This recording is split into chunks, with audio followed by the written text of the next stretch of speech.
Hey everybody, and welcome to another episode of Crypto Marketing Insights. And it's an exciting day, isn't it, for all of us in the crypto sphere?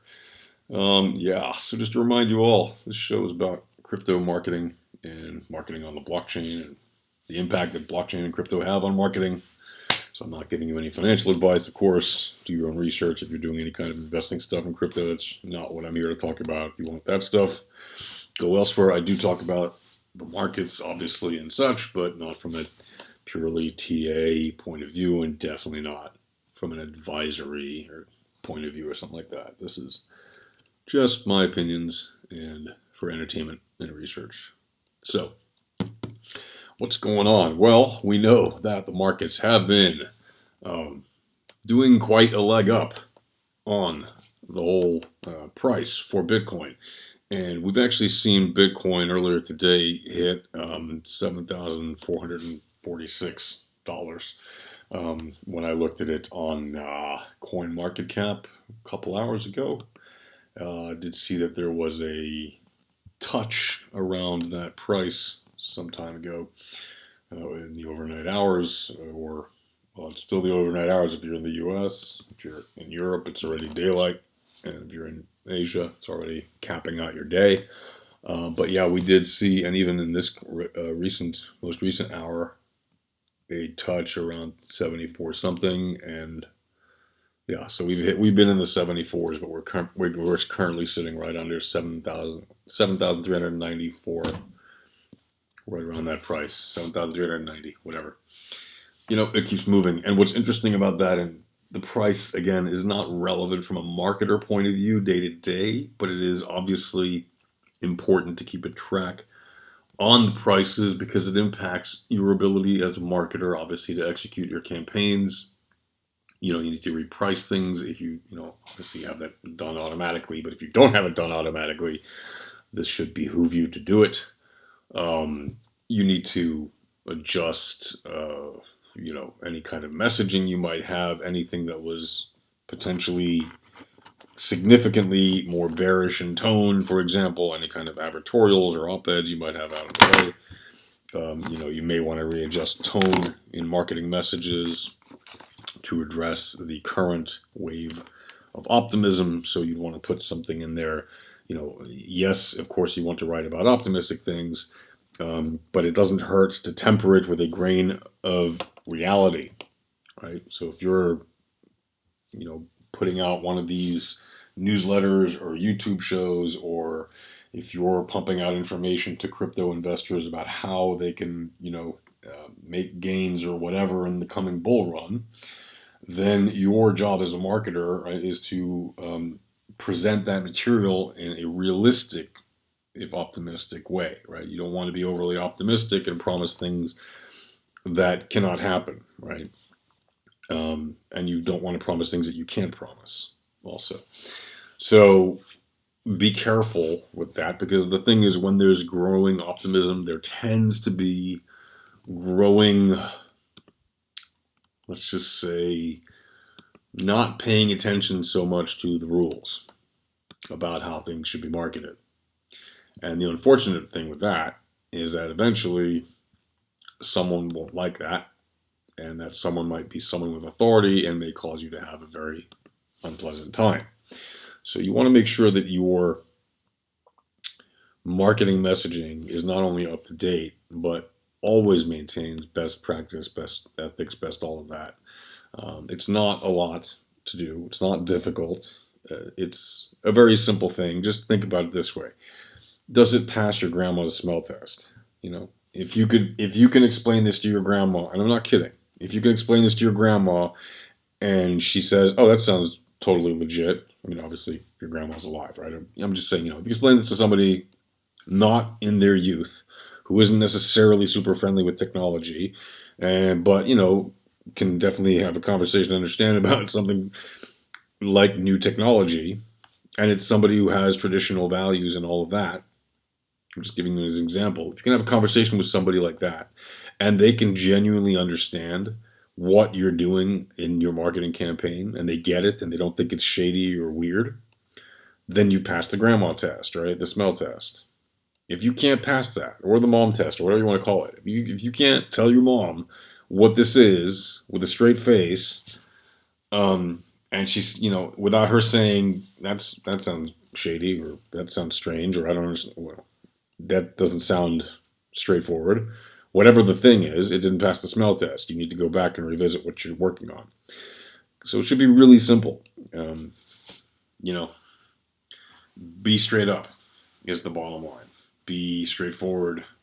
Don't try to be anything other than transparent when it comes to um, information you publish and things you're promoting and stuff like that. And because the reason is, first of all, you know, unless you're Satoshi Nakamoto and you've managed to actually hide yourself for 10 years um, without proving your identity to anyone, um, pretty much everyone is findable. It's very difficult to hide in the digital world. So if you put out something in the digital space that's not honest and transparent, and you do it as a marketer, right? And I'm talking about the brand, obviously, that you represent. Hopefully, not you personally, right? Most marketing people are not like me or Neil Patel or other people putting our names on the actual, brand of the agency or anything like that. Some of us do for other reasons, but most people work for a marketing agency, and you don't want to damage the reputation of that agency by putting out material that isn't honest and straightforward and transparent and ethical and all of that. And again, I know you guys who are like all in my, client members area. All of you guys obviously are doing that thing because that's the way we do things. That's the way we've, that's what you do to work with our agency. But for anybody else who's watching this and is like, maybe you're a at-home marketer and you're thinking, oh, maybe the rules for the big agencies don't apply to me so much. Like, what do they care about the little fish? Nobody really cares. I'm just an at-home person.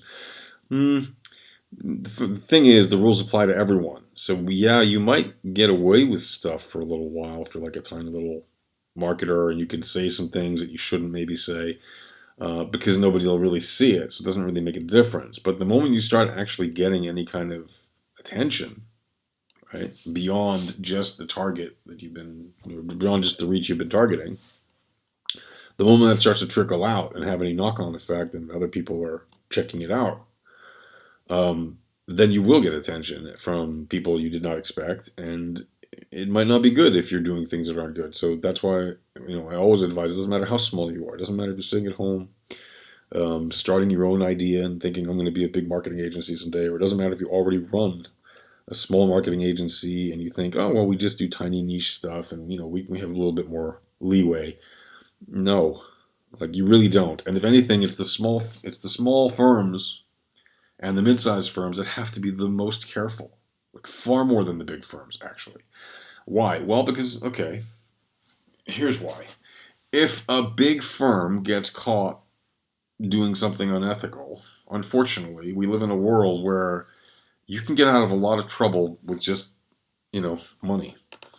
And so big firms can make mistakes and pay for it and just carry on and, write it off. And they might even profit from it. Right? That happens all the time. We know what happens in banks, like Goldman Sachs, and many other banks, that what did they do? They bought all those like mortgage things and mortgage package, remortgaged houses, and they resold them. And then when the government fined them for doing bad stuff, they did the same thing in a different way. So they actually paid their penalty with profits they made by doing something similar to the thing they had just been accused and found guilty of, or whatever, punished for, or whatever you want to call it. So they actually made money on their criminal penalty, or whatever you want to call it, civil penalty. I don't know, whatever kind of court it was. Some judge said you owe the government money, and they made money on that deal, on paying their penalty, right? So only Goldman Sachs. I mean, they're just, not only, but it's an example of the kind of thinking that you have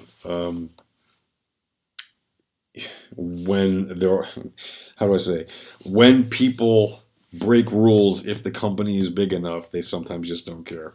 However, a mid-sized company or a small company may not be able to cover that kind of a penalty, If the government says you owe $2 billion or whatever, or even 100 million or 50 million, if you're a small enough firm, the government sues you for 10 million bucks, you might be out of business. You might be gone. Then what? So that's why you need to be careful if you're a small and mid-sized firm. Also remember, these levers of power, these levers of control, they exist for a reason. You want to have regulation because you don't want to have bad things in the market, because that actually would hurt you as a marketer if all of your competition were suddenly doing this nonsense. Right? It wouldn't be good for you either. And also, these levers of control exist because from the very word regulation, regulatory, regulate, right? Regulators. What are they doing? They're regulating. They're keeping things consistent. That's their whole purpose. They want things to be regular, normal, not extreme, right?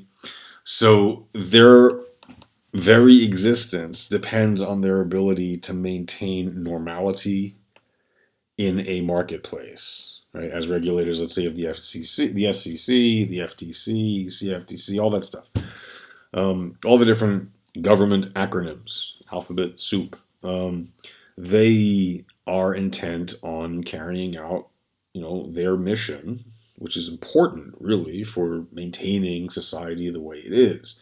Of course, if you don't believe in maintaining society the way it is, that's your own thing. I'm not here to talk about that, really. I'm talking about just from a marketing point of view. So from the marketing point of view, you need to deal with the reality, whether you like it or not, right? If you're publishing information, even that's anarchistic or that's like, hey, we're gonna cover topics that are anti-law or anti-establishment or all this kind of stuff, that's great. But in doing so, you need to apply these rules, whether you like it or not. Otherwise, it could come back to hurt you. So that's why I always just recommend people do that. But we can see very clearly, okay, I know I didn't talk about the Bitcoin price so much. Well, yes, Bitcoin has gone up a lot. I did call the bear market end a long time ago, right? You've seen that for months. Like we've been going up since basically December. Yeah, we had a little bit of a drop down in January, but we did not go all the way down to the lows of December, and then we just went up again, February, March, April, and we're still going up like crazy in May so far. Hey, who knows? Maybe we'll go down again. It's likely that at some point we will go down a little bit or a lot and then go up again. We've seen that happen time and again. It's not new to Bitcoin. Like, don't be surprised if we lose 40% suddenly in a day. Right? It could happen, or 2 days, or whatever. It could happen. It just pumped 15% yesterday and 15% the day before that. It has literally gone up. I did a price chart, count. If you look at the price of where it was in December to where it was yesterday, it's gone up more than 120, 130% just for Bitcoin. Now I realize the other altcoins are suffering, and there's a lot of them that have been, taking a hit. Although yesterday they came back up. So people who are telling me that the decoupling of Bitcoin is very obvious, I would say no, it's not obvious yet. Here's my take on it. The altcoins had a little bit of a pump season, right? But they had theirs before Bitcoin's. There was a lot of reasons for that, okay? The altcoins were having pumps for many different reasons during the past few months. First of all, when they get so cheap, it was kind of obvious some of them were going to pump anyway. When you have coins going for just 1% of their, not even 1%, 0.01% of their ATH, and that people still believe in and are buying or whatever for some, in some quantities, eventually they were going to pump, and they did for a lot of reasons, a lot of developments, a lot of news, a lot of this, a lot of that. There was a lot of stuff happening with altcoins in the last few months, and less about Bitcoin because people were focusing more on altcoins, right?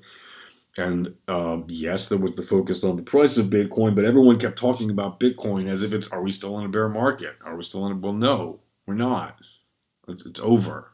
Right? Get over it. I mean, maybe if you're a trader, you can show me reasons why you think we're still in a bear market, and you might be right. I don't care. I'm not going to argue your technical analysis. I'll just say you're right. But from a marketing perspective, there is no way you can call this a bear market. there are people moving more products, more services, more everything on Bitcoin. Right now, there's a conference happening in New York, Consensus, right? It starts, I think, today or Monday. People from all over the world fly there to talk about Ethereum and all that stuff. Last year, everyone assumed it would have a big effect, and it didn't. If anything, the market crashed as a result during and right after Consensus. It did dip. It didn't crash, but it did dip noticeably. It had the exact opposite effect of what everyone said it would have. This year, it could potentially have a good impact, but the thing is, it won't, because conferences don't make an impact on the market.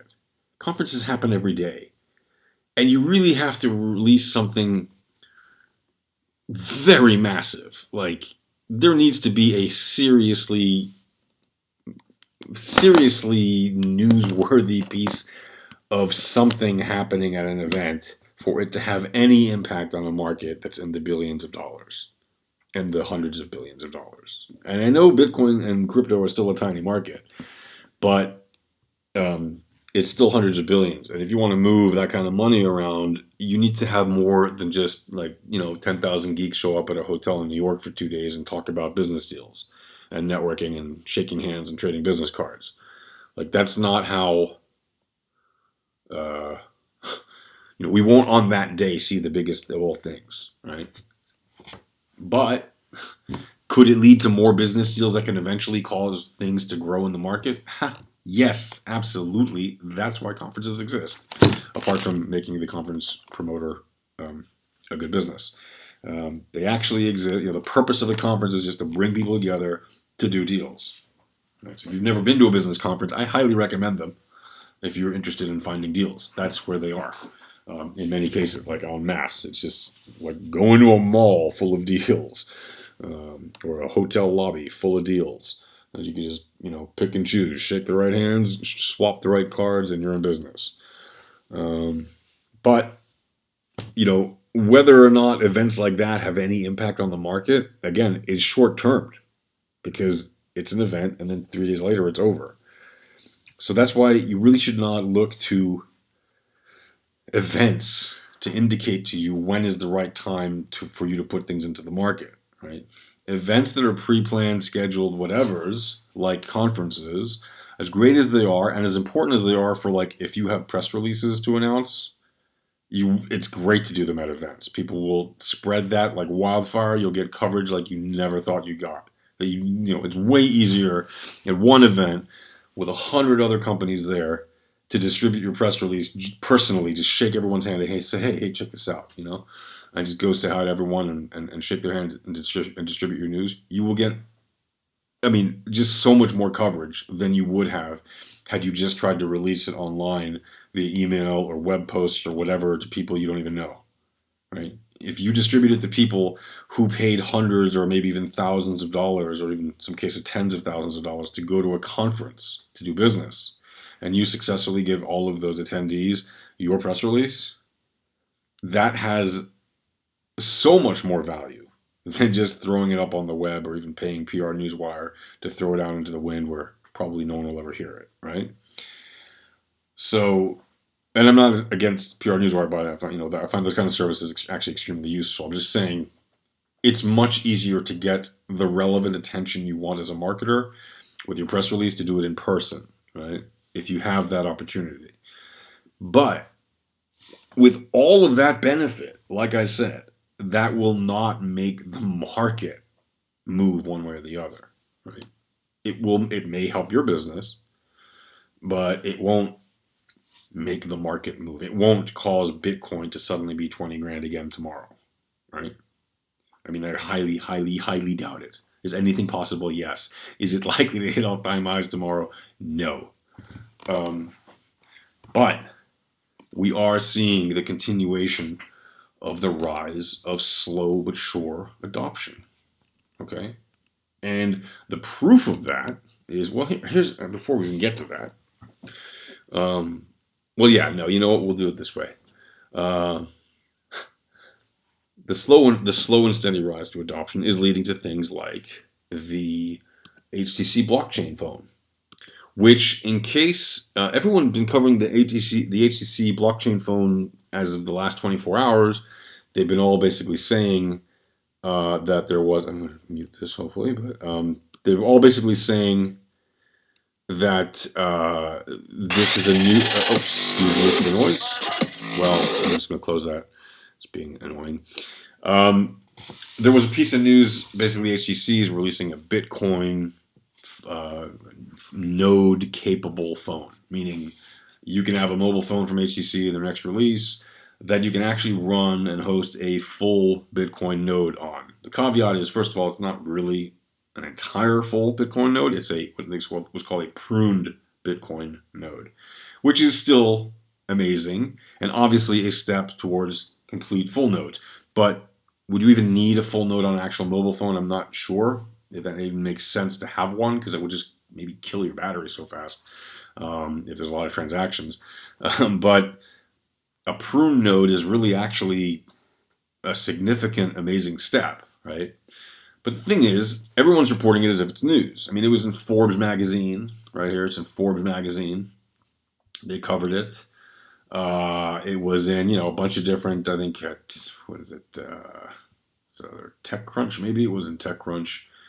It's been in a bunch of, sort of mainstream news. Mashable, there we go. Mashable, Forbes, CoinDesk, they're all right up there. But it was also on the Modern Investors YouTube stream in February. So this isn't even news, right? I mean, TMI covered this in February of this year. Literally, this story just got rehashed. And because of the price of Bitcoin or who knows what, the way they basically rewrote the press release, you can see they changed the marketing message. And now, instead of releasing it at a time when people were still arguing over whether or not we're in a bear market, to a time, to now when now they're saying, yeah, it's our next release. They're saying the same story, but now they're saying it at a time where people are much more excited to hear about the word Bitcoin. There's more of a search in Bitcoin, right? So they just literally did what you always hear you should do if you're a marketer, which is don't just release your story once, release it many times. And if you're investing in a storyline, don't just do one thing and dump it, but you should test many things, many versions. And that's exactly what they did. They literally demonstrated a classic A/B test. 2 months ago, this story got attention from people deep into crypto who really like it, like TMI and everybody who watches that show or whatever shows it might have been on. I don't even know if I mentioned it. I don't remember. February. So long ago. But yeah, we see that happening. And we know that it's an effect, it's a knock-on effect of the excitement in the market, right? So this is a case of mass adoption on the slow, right? We know that if there's going to be a blockchain phone on the market, of course, the first, second, and third version will not be as amazing as the 10th, 11th, and 12th version. But the fact that they're coming out with all these different blockchain-related phones, and they are improving gradually over time in terms of what they're offering, at least they seem to be, this is, HTC is not a small company, right? Do you really think they're going to invest in marketing blockchain and Bitcoin node capable phones if they didn't think there was an upside to them? Like, all these people who are still doubting, and I talk to people who still doubt that Bitcoin will do anything significant in the long term. There are people who say to me, look, so many of them are lost, and there's so few of them in the world. Who is ever going to want to own less than one thing to represent all of their assets? Nobody will ever own a whole Bitcoin 5, 10, 20 years from now, whatever, when it's fully mass adopted. Very, very few people will own a whole Bitcoin, right? Compared to the actual number of people on the planet, right? Like a tiny, tiny percentage. An insignificant percentage. So much so that you have to question whether or not people would actually want to base their entire economy or their entire personal wealth off of owning less than one unit of value of that wealth metric denominator. And the answer is, I don't think it really matters, because as long as you start speaking in Satoshis, and not Bitcoin, you solve that problem. Because one Bitcoin is 100 million Satoshis. And if a Satoshi ever becomes the equivalent of $1, that's $100 million Bitcoin. If a Satoshi ever becomes the equivalent of a penny, that's still $1 million Bitcoin. And most people, sadly, don't have $1 million or more dollars, even though $1 million is clearly not worth today what it was 10, 20, 30, or 40 or 50 years ago, right? It's not like the US dollar is going up in value, right? But still, $1 million is still considered a lot of money, and most people don't actually have that, right? So if a Bitcoin represents $1 million, most people don't have $1 million anyway, then you would live in a world where they would just be using Satoshis as their denominator if Bitcoin were ever to take over all the currencies. Of course, I don't believe that's going to happen for many, many reasons, not the least of which is what I just said. But I do think that Bitcoin will have an incredible store of value. Excuse me for this cough. And also, I do believe that Bitcoin will have immense utility to real people, getting paid your salaries, paying bills, or whatever. But it isn't something that's going to happen overnight, and that's why I actually think all these other cryptocurrencies are good for Bitcoin, because they explore other possibilities that may improve upon the experience of cryptocurrency, whether it's in Bitcoin or anything else. And for them to find solutions is just good for the ecosystem. And if they come at it from a different angle, that's even better, because then you're getting a completely different perspective that may make your system even much better than you predicted, right? But the point is, you can see in the marketing that the stories that don't just show up once and go away, they get attention, right? It's not like if you run the same story twice, everyone has seen it the first time, right? That's why when you run ads on Facebook, for example, or Google or wherever, or YouTube, you're retargeting the same people, right? You want to keep showing them the same ad. What ad frequency do you want people to see? You want people to see your ad once a week, twice a week, 6 times a day? I mean, it's up to you as an advertiser. You can select that kind of thing many times, because people watch, let's say, YouTube for a long time in a day, or use Facebook or what have you. So you can actually target the number of exposures they get of your specific ad in that time, right? Which is pretty amazing. But that is, the way ads work online. So anyway, before I lose the plot on this, I want to just come back to the focus of why I'm talking about this adoption stuff, okay? When you see more adoption, guess what happens, right? When we see more adoption, there's a natural thing, and we all know it. We've all heard it. I almost don't even want to repeat it. I'm probably not going to repeat it. Maybe I'll paraphrase it. But there is a natural thing that happens when a new technology comes along, or a new anything, really. And when that new thing comes along, you know what they say, right? First, they laugh at you, and then they fight you, and then they build statues to you, right? Or something to that effect, right? Well, then is it any surprise that U.S. Congressman Brad Sherman, the Democrat from California, whose political campaigns are largely funded by financial institutions and companies who have a strong interest in the status quo and who have an enormous amount of fear about cryptocurrency basically destroying their businesses, because nobody would need to pay those ridiculous credit card fees anymore if they just used Bitcoin. Why are you giving Visa and MasterCard all that money every time you pay someone? Or why are you telling your customers to use Visa and MasterCard instead of Bitcoin, right? Like that. If you're not giving your customers the option to buy things from you in crypto yet, you really should. It's very nice to not have a middleman who basically controls your ability to raise revenues as a marketer. If you're selling crypto stuff, and you don't accept crypto, and you'd be surprised. If there's a lot of conferences, crypto-related conferences that you cannot pay in crypto to attend, which is insane. Okay, any high-ticket item should, of course, accept crypto. Of course. Why would you want to pay high fees to a middleman that you have no reason to pay? You could just pay them in crypto, right? Why would you do that?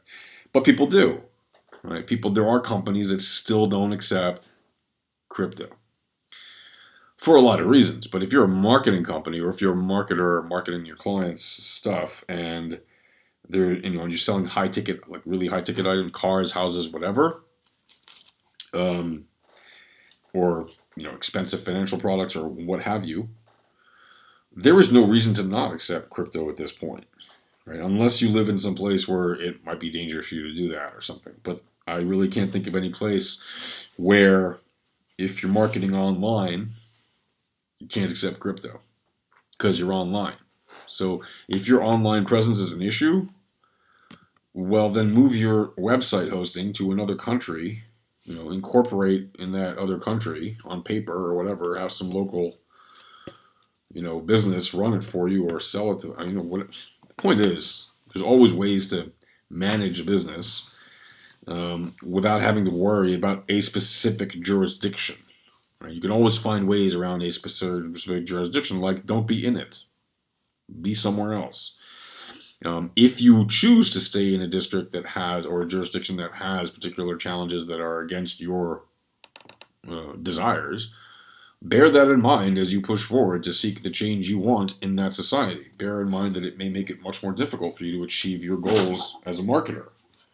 I don't care about your politics. I really don't. I'm just saying, if you're marketing in a society that doesn't like whatever you're trying to market, bear that in mind. If you're fighting against, if you're pushing up against a mountain when there's lots of other green valleys you could be rolling around in, don't ask yourself why it's difficult to go up the mountain. And by the way, I am not discouraging going up the mountain, because change only comes through those who go up the damn mountain, right?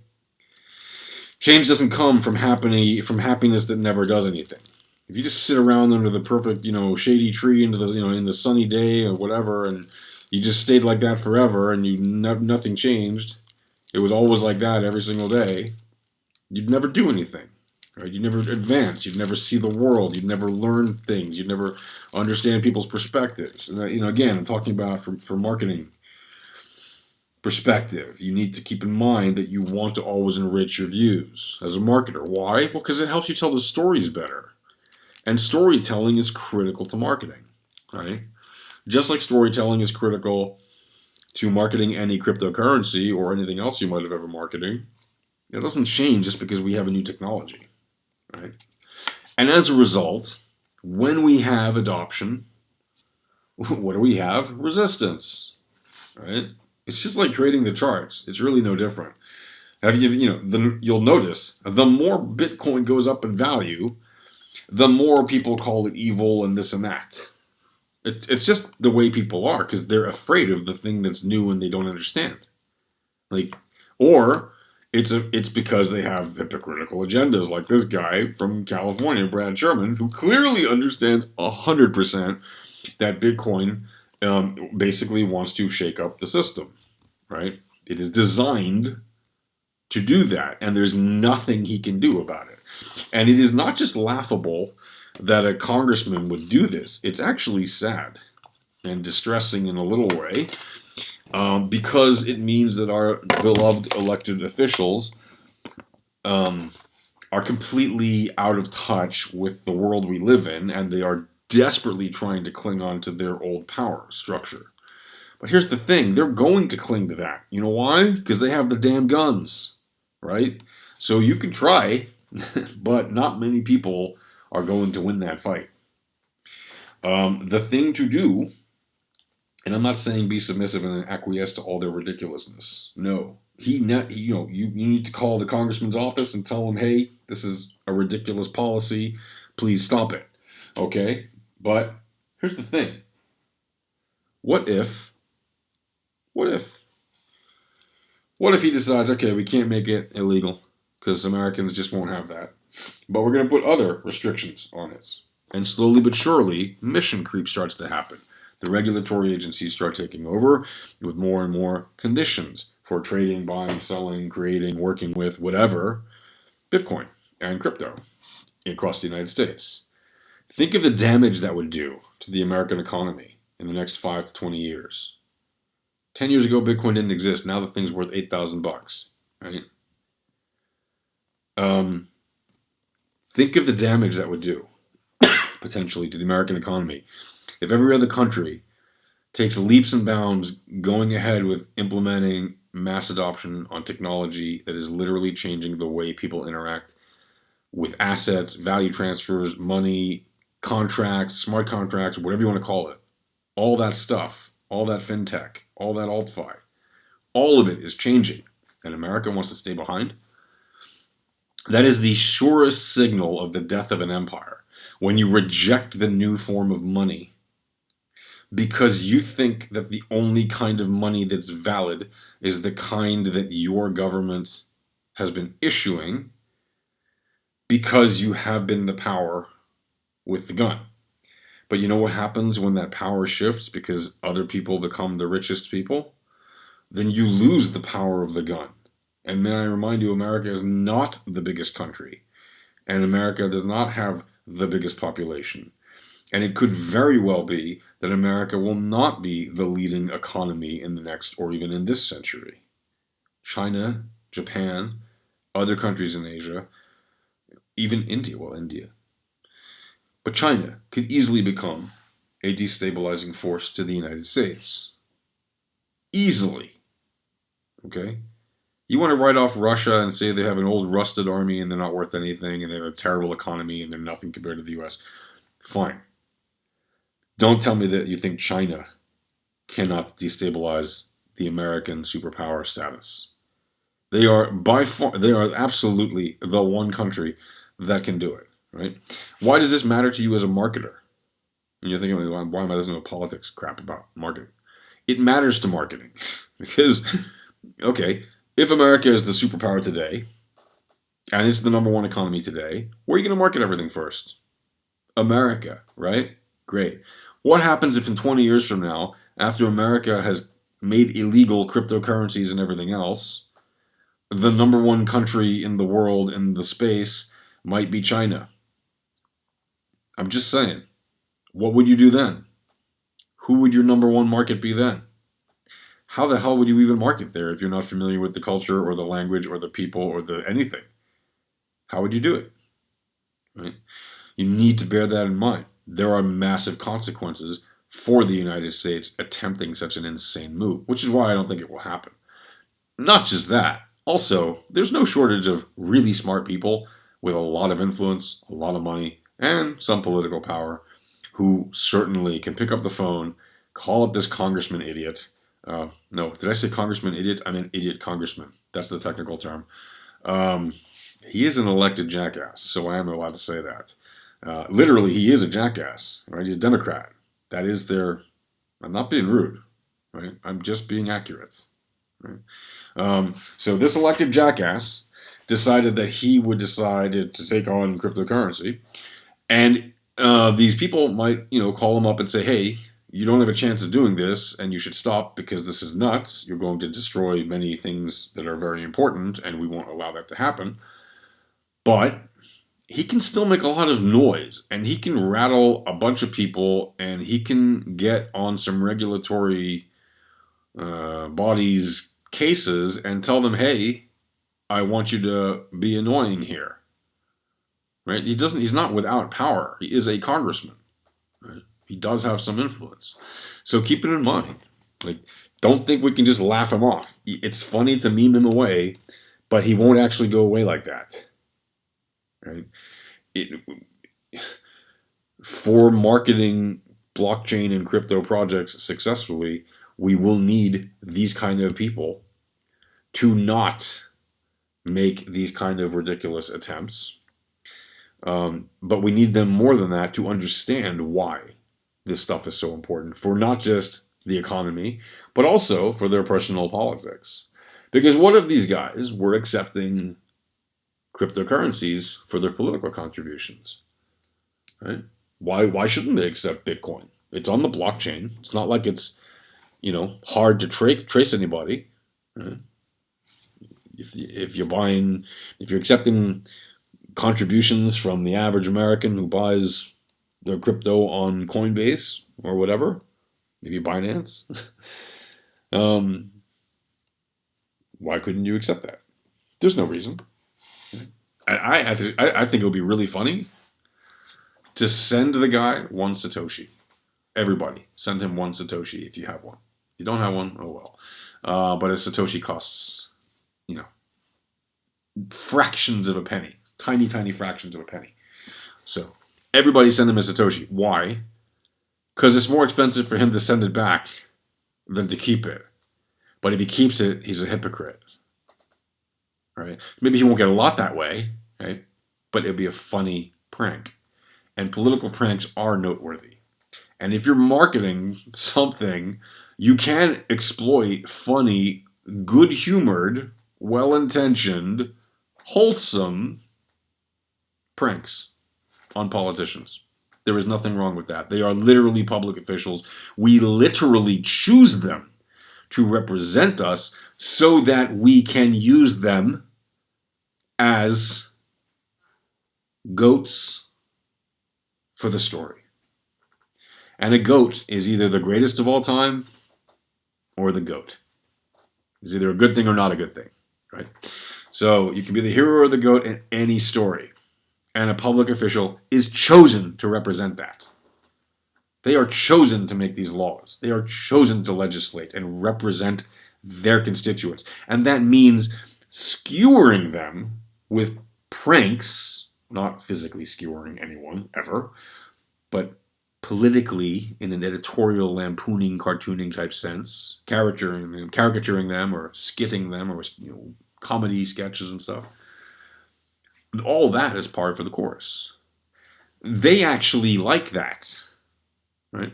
If you're a congressman and nobody ever pays attention to you and nobody knows who you are, and you have no established anything, like if you're a new person in Congress and you need to establish credibility and nobody knows who you are, the worst thing is if no one talks about you, because then you won't get elected again, right? Nobody knows who you are. So a lot of them just stir up trouble, essentially. They, poke their hand inside of the bee's nest just to see what will happen. Seriously. And they love it when they get lampooned and satired and ridiculed and that stuff. They actually love it. They feed off of it. Right? And that's perfectly fine. And part of the personality for some people to become politicians is that. Not everybody's like that, obviously, but there are people for whom that is a thing. Oh, look at that. U.S. blockchain investor Turpin awarded over $75 million in SIM swapping case. Huh. Well, that is interesting, and congratulations. The U.S. blockchain and crypto investor Michael Turpin, a guy that I know from decades ago. Wow, way to go. He has won $75.8 million in a civil case against 21-year-old Nicola Truglia. I remember Michael from back in the old interactive media days in the 90s in New York. A great guy. Super business guy. Yeah, there you go. He was reportedly defrauded of his crypto assets by this Nicolas Truglia, this 21-year-old. Per the report, the California Superior Court last week ordered Manhattan resident Truglia to pay the amount above in the compensatory and punitive damages. The amount is reportedly one of the largest court judgments awarded to an individual in the crypto space thus far, Reuters notes. So that's interesting. I remember this. As previously reported, Turpin filed a complaint against Truglia, in particular in late December, after filing a lawsuit against AT&T in August. And he accused the firm of negligence and for allowing the suspect to gain control over his phone number and steal almost $24 million worth of crypto. That is just insane. So Truglia and other participants allegedly took control over Turpin's tokens by transferring his phone number under their control, resetting passwords, and accessing his online accounts. Truglia was reportedly arrested in November for stealing $1 million in crypto assets. also via SMS swapping, or via SIM swapping, excuse me. As Cointelegraph reported yesterday, the U.S. Department of Justice released a 15-count indictment on May 9th that charges a hacking group labeled The Community with SIM swapping in order to steal cryptocurrencies. I mean, first of all, congratulations, Michael. I'm just happy that they did that, that the judgment went in your favor. Um, so shout out to Michael Turpin. This is a classic example, right, of things that we are going to need to look out for as marketers. Like 100%. If you're marketing a phone or a phone network like AT&T, and you somehow enable hackers to steal the crypto of your other clients because you literally give them control over the other client's phone through whatever hack, you need to be aware of the potential consequences. And here we go. AT&T, there was a lawsuit filed against them, and now this guy, this 21-year-old Truglia, who defrauded the assets, who stole the assets basically, has been ordered to give them back. Right, $75 million civil case.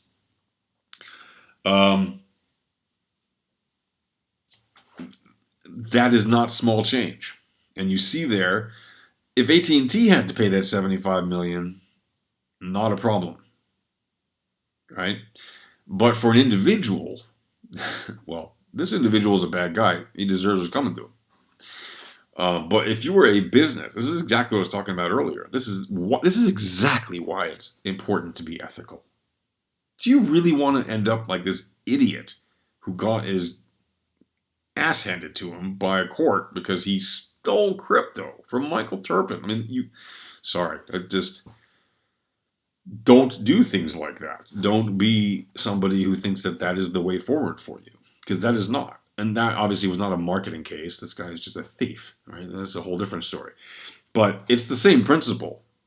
Doesn't matter if you have bad ethics as a thief or because you're a thief, you have bad ethics, obviously, or if you have bad ethics as a marketer because you're effectively stealing from people if you're lying to them and telling them they're gonna, get this and you don't give them that. So yeah, bear that in mind, please, and maintain the highest standards. Because why would you ever want to end up in a story like that? I mean, AT&T basically gets trashed in this story. They could pay any fine and they don't really care, right? But it's still embarrassing, highly embarrassing.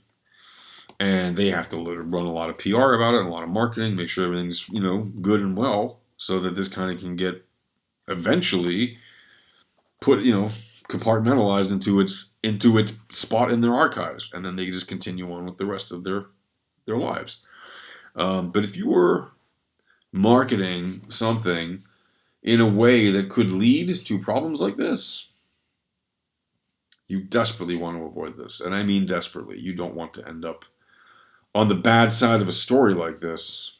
It would be very bad. And also, if you're a lawyer, if you're a crypto lawyer, a big blockchain lawyer, or anything like that, if you're a lawyer who has interest in technology and you deal with these kind of issues, this is a whole new field opening up.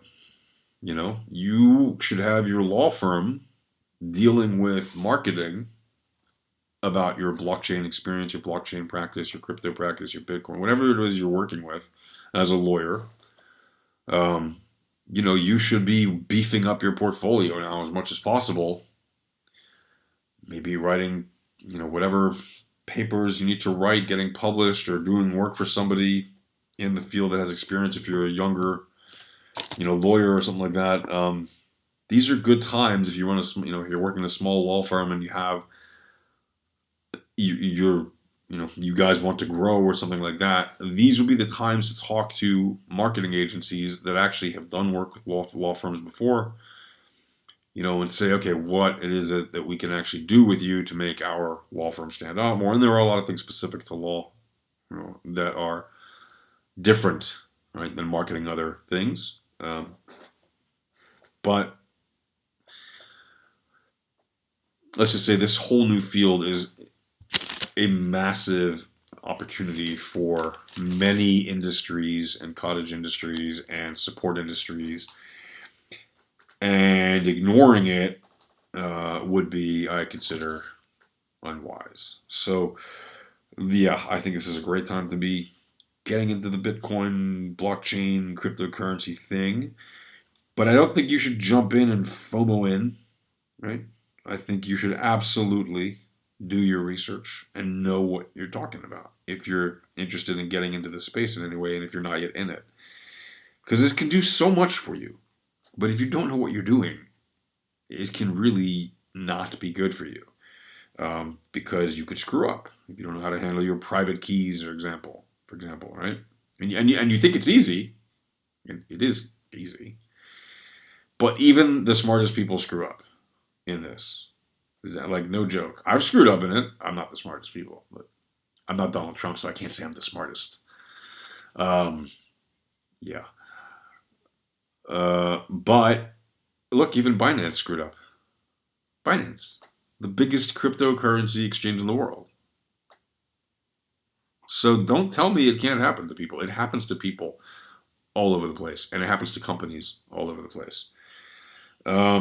And yet, what's interesting is the price of Bitcoin. Everyone's talking about how all this bad news has been happening, and Bitcoin doesn't care. The Tether FUD, the Bitfinex FUD, the Binance hack, all that stuff. Just, this Representative Sherman idiot, all that stuff. Did I call him an idiot? I meant jackass. Sorry, not idiot. Jackass. Yeah, the jackass Brad Sherman. He is, he chose to join that party. That is their logo, and they haven't chosen to change it yet. Not against Democrats. I love Democrats, actually. I love all kinds of people in political life.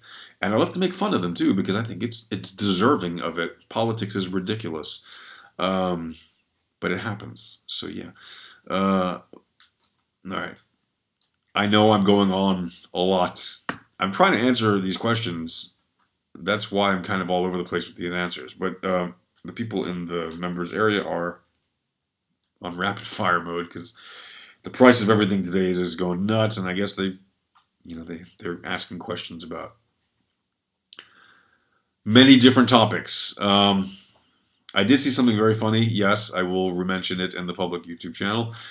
Somebody said I think it was on YouTube actually, I saw it. They said, is it just me, or is Craig Wright the Donald Trump of crypto? I thought that was like the most correct comparison I've ever heard of the two. It's just brilliant. So yeah, is Craig Wright the Donald Trump of crypto? Could be. I don't know. Did he meet with any Russians about it? Okay. Guys, I don't know what's going on with the voice today. Sorry about that.